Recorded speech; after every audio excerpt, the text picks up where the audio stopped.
Hi, everyone. Thanks so much for coming to our Fossil-Flation and Electrification press conference today. We have a wonderful roster of guests who are excited to speak to you on this electrifying topic. We're going to keep it moving and aim to have you in and out by 12:40. Each person will speak for about 5 minutes, and then we'll open the floor to questions.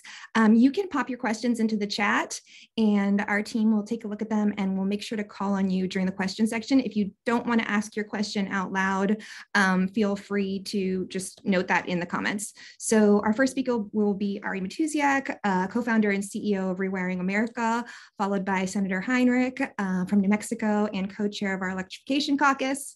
Then we'll go to, what's our order? Oh, Leah Stokes, Dr. Leah Stokes, who is our senior policy counsel, as well as a prof at UC Santa Barbara. And we will close out with Stacey Gearhart, Vice President, Product Management, Channel Marketing at Rheem. So without further ado, I will let Ari take it away. Wonderful, Sarah. Thank you. And thank you everyone for joining us today. After the disappointment of billions of dollars lost for climate investment the week before last, we convened this press conference out of a desire to set the record straight on the relationship between climate and inflation. Senator Manchin's comments about climate investments causing inflation were and are unfounded. We hope today to illuminate without a doubt that fossil-flation is the inflationary culprit. By our accounting at Rewiring America, 41% of inflation Americans are experiencing can be attributed to skyrocketing fossil fuel prices. Over the last 20 years, an American family could expect to pay $230 per month at the pump. Today, it's up 75% to $400 a month. Home heating fuel prices have increased by a staggering 99%. These fluctuations are devastating, as a vast number of Americans live on the economic margins. That's always been true, but those numbers are also going up. 49% of Americans couldn't cover a $400 emergency expense today. And every $100 increase in median rent results in a 9% increase in the homelessness rate in the United States. Said another way, fossil fuel price spikes in America are going to drive increased homelessness in America. We've seen intense heat waves this summer all across the country. These are becoming increasingly the norm, not the exception, because of climate change. But these heat waves themselves are inflationary, causing households to spend more money to stay cool. The idea that domestic drilling or releasing supply from our reserves is going to somehow bring prices down structurally is foolishly short-sighted. There will continue to be political events across the globe that trigger price shocks that impact our lives. Because fossil fuels are global commodities, there is no such thing as energy independence with them. The simple truth is that fossil fuels contribute to climate instability and threaten our national security, which creates a vicious cycle of risk. But there is a way forward that mitigates climate effects and creates financial stability for American families. It's electrifying everything. While gasoline hit a record $5 per gallon in June, driving an electric car costs the equivalent of just $1.06 per gallon. Heat pumps and EVs are so efficient that electrified households would have saved $970 last year. And if current fuel prices hold, it'll be $1,420 over the coming year. Plus, electrification savings are not one-off. They lock in.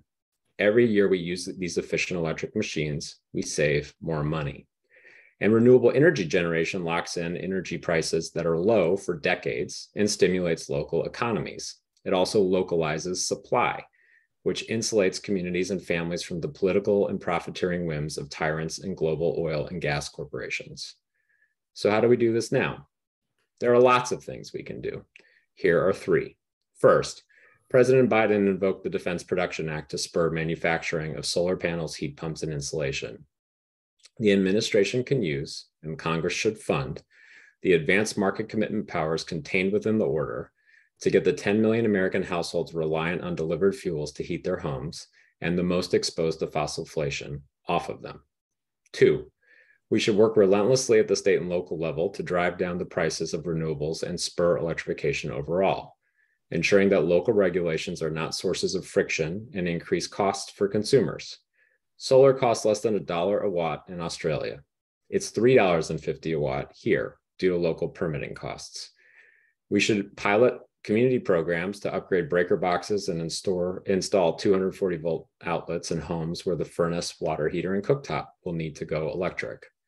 That way, the heat pump and induction stove are the easy choice when it's time to replace old fossil fuel machines. 3, we should get the private sector in the game, and Rheem is here as an example of just that, channeling their climate commitments in ways to help families maximize the emission benefits of their investments. Mortgage rates should be lower for buyers who electrify because the green assets they are creating are more valuable on Wall Street. And in addition to funding technologies like carbon removal or tree planting, corporations should write down the cost of heat pumps and solar for families as part of their net zero commitments, which would provide almost instant relief. Electrification can bend the curve now when it matters most, and the private sector must help. We all must help. And of course, as a part of that, Congress should still pass those climate provisions as a central part of an anti-inflationary package designed to help America's struggling families and communities. We have to be confident that economic sanity will prevail as we work to illustrate with increasingly overwhelming evidence how clean energy investment will stem inflation. We must do this to bring about a healthier and more affordable future for all Americans. Thank you. Hi, everyone. Thanks so much for joining us today. Our focus today is that if we are truly serious about driving down the inflation that is hurting families in my home state of New Mexico, in places like West Virginia, and across this country, we need to focus our attention on the primary driver of inflation, and that is the soaring cost of fossil fuel. I believe that through the budget reconciliation process, we can lower costs and tackle inflation that is clearly hurting so many of my constituents. And I am looking forward to voting on historic reforms that will drive down the cost of prescription drugs like insulin, finally allow Medicare to negotiate drug prices, and protect access to the Affordable Care Act coverage. But if we really want to make a difference, neglecting investments in particular in energy is so deeply counterproductive to our goal of reining in inflation. Since Russia's invasion of Ukraine earlier this year, you can tie back 41% of overall inflation here in the United States to the resulting increases in fossil fuel costs.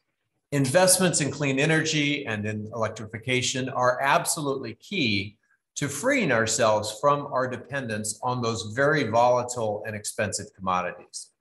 Investing in clean energy and electrification will also create substantial savings for millions of American families on their household heating bills and in their transportation costs.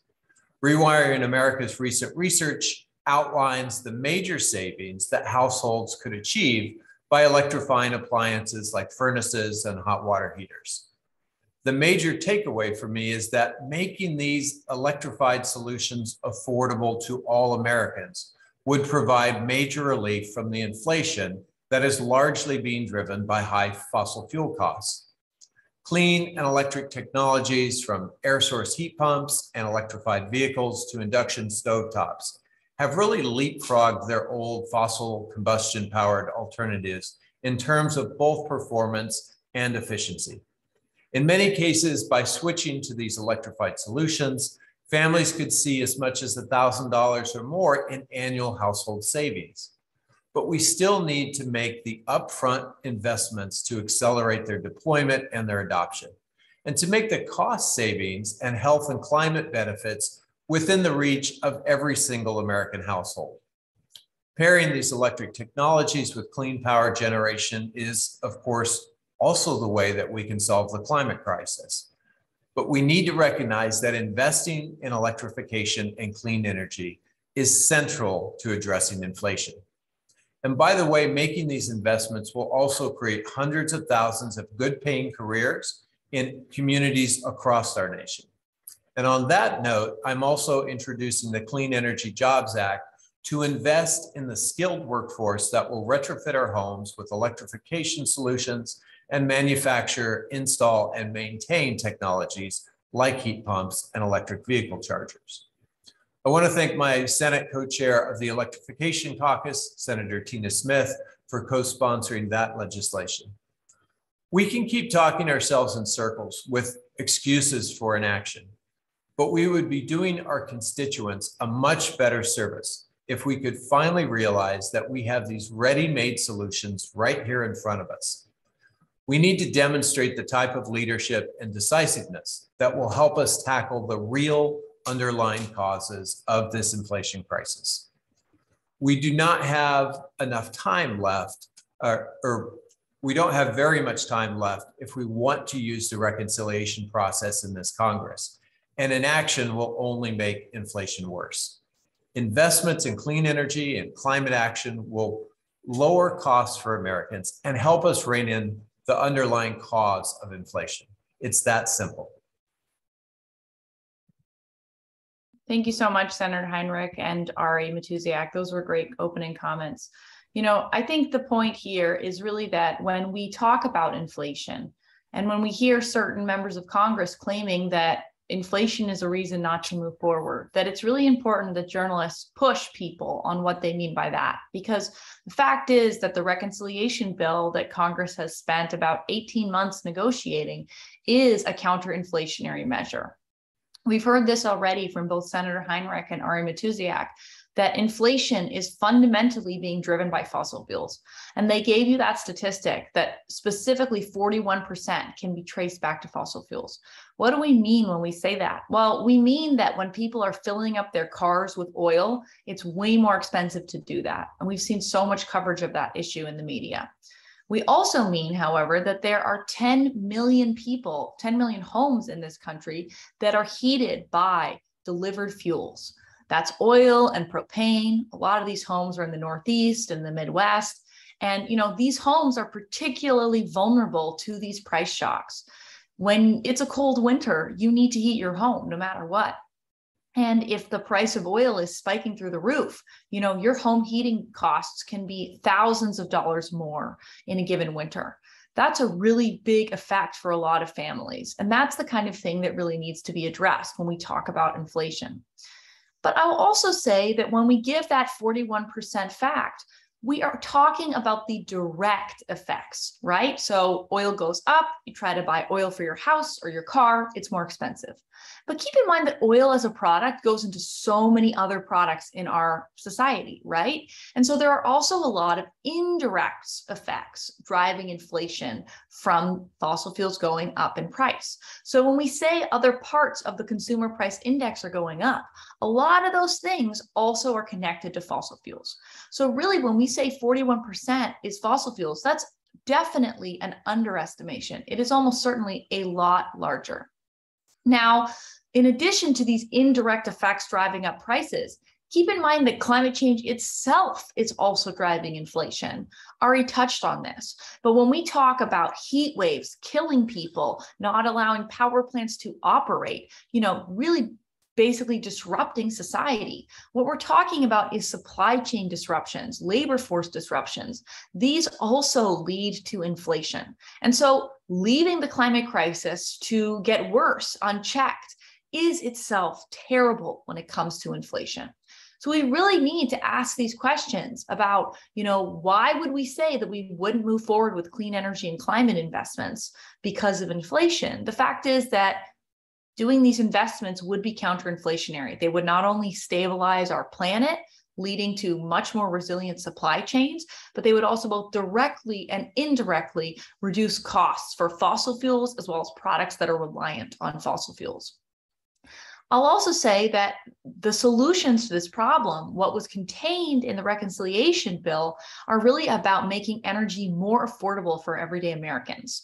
It was mentioned, but I think it's worth underscoring that when you drive a car that runs on gasoline, which the vast majority of Americans do, it's a lot to fill it up, right? Maybe it's $5 a gallon or $4 a gallon, quite expensive right now. Well, guess what? An electric vehicle, it's about $1 a gallon. I have an EV. I was lucky enough to get support from the previous support that Congress put in place for EV manufacturers. And I think that all Americans should be able to get support to buy an EV, because during this price spike, I didn't have to worry about how much it costs to fill up my car. What are the solutions here? Well, of course, it's federal leadership through budget reconciliation, through passing these policies that offices like Senator Heinrich's have worked so hard that would really deliver lower energy bills for everyday Americans. That is things like the HERO program, which would help reduce the costs of everyday Americans to get a heat pump installed in their homes, reducing their home heating and cooling costs. And those cooling costs, as was mentioned, are becoming even more important under a warming planet. When we have 100 million Americans under extreme heat last week, that includes places that historically did not need air conditioning. And the great thing about a heat pump is it both heats your home extremely efficiently using electricity, but it also cools it. In addition to getting those investments over the finish line with the leadership of the Electrification Caucus in Congress, the Defense Production Act, which President Biden invoked, is also important. We need to see purchase orders for heat pumps in this country so that we can bring manufacturing here and start deploying these efficient technologies as fast as we need to. States and cities are also really important. And I want to call out a few programs in the state level that are making a big difference. In California, there's a program called TEC, which is providing rebates for heat pumps, both for hot water as well as home space and heating and cooling. And there's a program in Maine called Efficiency Maine, which is helping people get heat pumps there.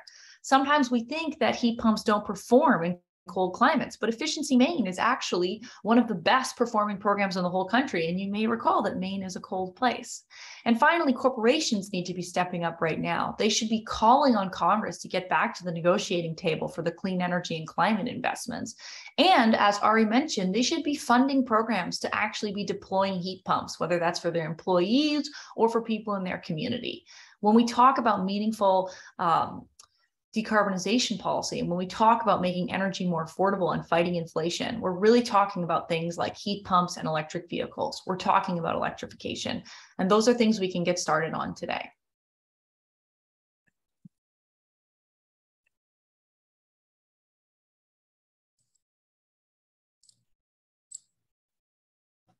I want to thank everybody for allowing me to come here and have the opportunity to participate in today's event. It's an exciting time to be U.S. water heating industry, and as we prepare to accelerate technologies that will really save customers money and improve environmental outcomes. A quick note about Rheem: we're a global manufacturer of high quality, sustainable, and innovative water heaters, air conditioners, furnaces, pool heaters, and HVAC systems for residential and commercial applications. We'll celebrate our 100-year anniversary in 2025. I want to echo the comments of the Senator and Ari. Rheem and all of the HVAC and water heating industry are really investing in and commercializing technologies, including heat pumps, with products that are going to drive superior energy efficiency benefits and environmental performance. Rheem is leading the industry in applying heat pump technology to water heating. As we all know, heat pumps are a tried and true technology to efficiently heat and cool a space. This product step change, and one I'm really excited to share during today's event, is the use of heat pumps to efficiently provide reliable hot water to consumers and businesses. Last week, Rheem announced the availability in the United States of a 120-volt heat pump water heater. This new product is ideal for drop-in gas replacement and high-efficiency upgrades without the need to install a 240-volt electrical service. A transition to electric space and water heating must not leave behind economically exposed households or more difficult to electrify end users in multifamily and single-family neighborhoods. Incentive programs such as the Senator's Zero Emission Homes Act can play a role in targeting incentives toward consumers who may not be able to pay some of the upfront costs to install a heat pump or heat pump water heater.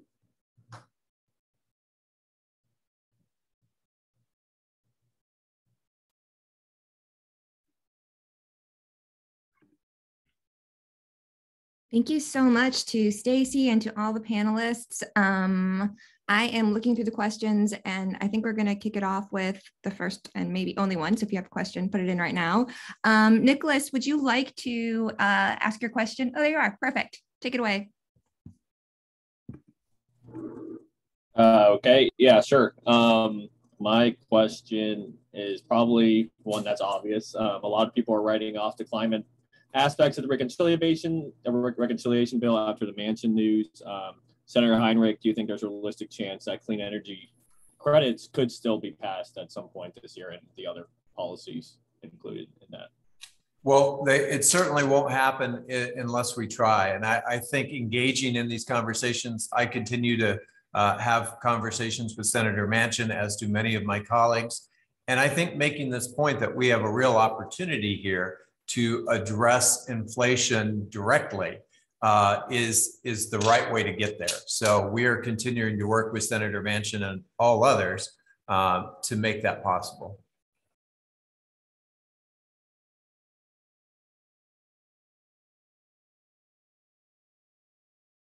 Oops, I'm muted. Thank you so much, Senator Heinrich. We still have 10 minutes if there are people that would like to ask questions. Going once, going twice. Oh, we do have one. Jeff, would you like to pop in? We've got Jeff St. John from Canary Media. Welcome, Jeff. I'll let you take it away.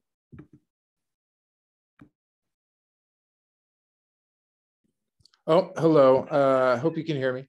Thank you for taking my question. I was wondering if you all could expand on the parts of this agenda that you think could be carried out via executive order, particularly the thing about the 10 million homes that get delivered fuel and how the DPA authority could kind of go directly toward helping them right away.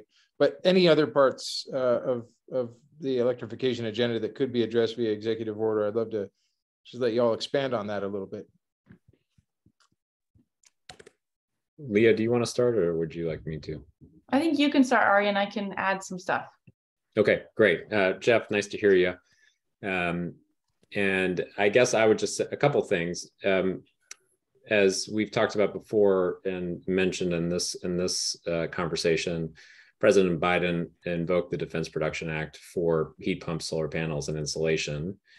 The power inside of the Defense Production Act, which is a World War II authority for mobilizing industry, is that it enables the federal government to engage in what are called advanced market commitments, effectively bulk purchasing of machines. And so that is itself a signal to the to industry and can help give them confidence. We need to ensure that the Defense Production Act is adequately funded in order to enable those purchases to happen. But the administration can work to identify sources of funds to move that forward. Congress can be a supporter of that, and then can focus on deploying those machines. Because once the federal government has purchased them, they can work with partners in states and communities to effectively deploy them. Our recommendation on that is to focus on those who are hardest hit by fossil-flation. And those are the 10 million homes that are exposed to, that are use delivered fuels in order to heat their homes. Just to say, we're talking about Maine. Leah was talking about Maine. In Maine, because fuel oil is up 107% over the course of the year, people are looking at $5,000 heating bills this winter. That's unsustainable and can be addressed with heat pumps. So that's one thing to say. More broadly, there's a sort of whole of government approach that we need to take with respect to making electrification a primary lever and sort of a first option in everything that we do. So the federal government is a massive insurer of mortgages in the United States, directly and indirectly both. And that is an example of where the federal government, the administration can work with the mortgagors to create incentive structures for lowering mortgage rates or otherwise incentivizing homeowners to electrify their homes at the time of purchase. 7.5 million homes are purchased each and every year. That is a fantastic opportunity to do some wiring work before you move in. And we should be incentivizing that to basically remove the friction from homeowners so that they can electrify downstream. New home construction, 1 million homes are built every year. Incentivizing those homes to be built as all electric is another example. By the way, new home construction as all electric is actually, according to some studies, less expensive to build than fossil fuel enabled homes. This has to be all about shifting the operating system of our homes and communities from a fossil fuel operating system to an electric operating system. Yeah, I'll just add, and maybe Senator Heinrich would like to add too, that there are other things that the federal government can do to incentivize electrification. Of course, they purchase a lot directly. There's been focus, for example, on the Postmaster General's potentially corrupt decision not to buy electric vehicles for the postal fleet. Obviously, that's an important issue. That's, of course, an arm's length agency, though, so it's a little bit more difficult. But there are direct things that, for example, the EPA can do, for example, to promulgate regulations on appliances for nitrous oxide emissions for indoor air pollution. In addition, we have the Energy Star program that the federal government oversees. And that currently, last year, they set the standard so that from the highest tier Energy Star certification, gas no longer qualifies. Really, from my view, gas should not qualify under the Energy Star program, period, at this point. And so they could be taking further steps to basically be signaling to customers, as well as, using the direct purchasing power of the federal government, that we're not going to continue to buy fossil fuel appliances, because not only is that terrible for the planet, it's also a financially stupid decision, because we're going to have to turn those over before the end of their operating life.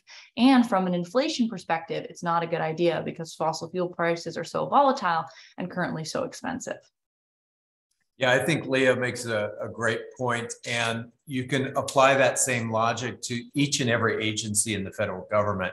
The federal government sends an enormous price signal through their entire procurement process, through the General Services Agency, through DOD, through many different agencies that when it's taken in aggregate, really do have a very significant price signal. And so just using the power of the federal government to make sure that when we're building a new building, when we're retrofitting a building, in all of those different, taking all those different opportunities and making sure that we're building right out of the gate, electrifying things, retrofitting to be electric and saving money, that's a place where this administration has an enormous opportunity to really move the needle.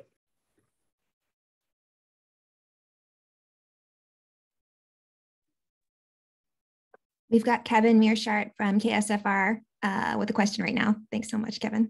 Yes, hello. Thank you, everybody. I have a quick question in regard to recharging stations. I know that around the country and in New Mexico that they're trying to put some in various places along the interstate. One drawback I hear from customers is the amount of time it takes to charge. At what point do you believe we'll be able to charge a vehicle as quickly as you refuel a car? In and out 5-10 minutes. Kevin, I'll just share a few thoughts because, I own right now a gas vehicle and I own an electric vehicle. And I very much appreciate the gas vehicle or the electric vehicle right now because I can chart on my phone how much I'm saving on a monthly basis. And it is substantial. I'm spending about $70 to charge my car. I'm spending well over $300 on my truck every single month, and I drive it less. So that's an upfront benefit. And really on the charging infrastructure, we're seeing more and more of the DC fast chargers.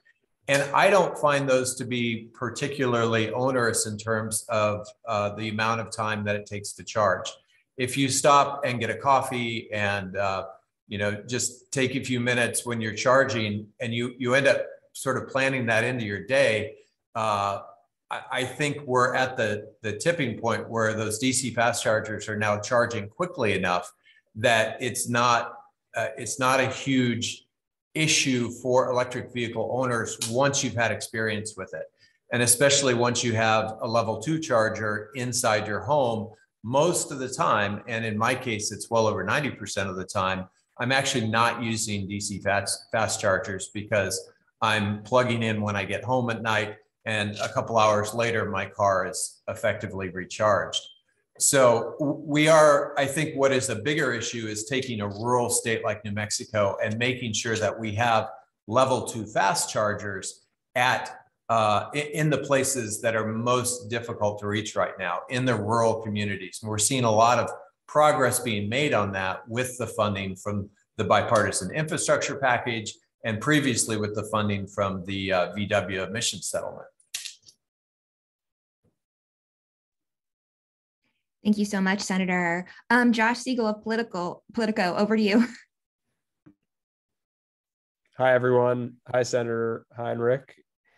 My question is directed towards the senator. Just wondering, as you said, not a lot of time left if Democrats are still to pass clean energy tax credits. So if you do run out of time or you're unable to convince Senator Manchin in time that these clean energy tax credits are deflationary, what's your level of confidence that a tax extenders package could be reached with Republicans? And given that a lot of these technologies, an approach of this package was that it would reward incentives based on carbon reductions. Of course, that was geared towards some of these nascent technologies that Republicans say they like, such as advanced nuclear, carbon capture, hydrogen. How are you thinking about that, Senator? Well, I think the important thing to realize is there really is a fair amount of support for some of these nascent technologies.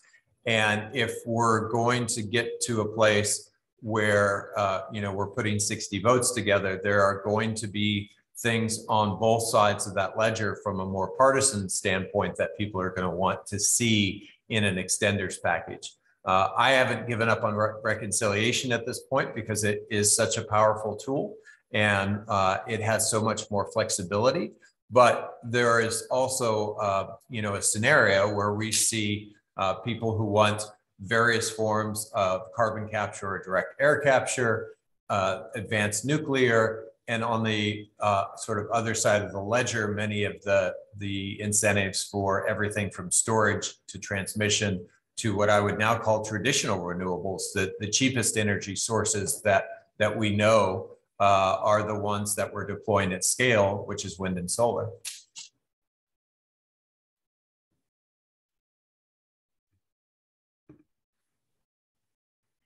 If no one has anything to add to that, I don't see any more questions. So I'm going to give everybody 7 minutes of their lives back and say thank you all so much. Thank you to all our participants for speaking so eloquently on this topic. If you have further queries, you can always reach out to clarify some data questions at any point. And once again, thanks so much to everybody for your interest in this extremely exciting topic. Have a great day. Bye. Thanks. Thank you. Thank you.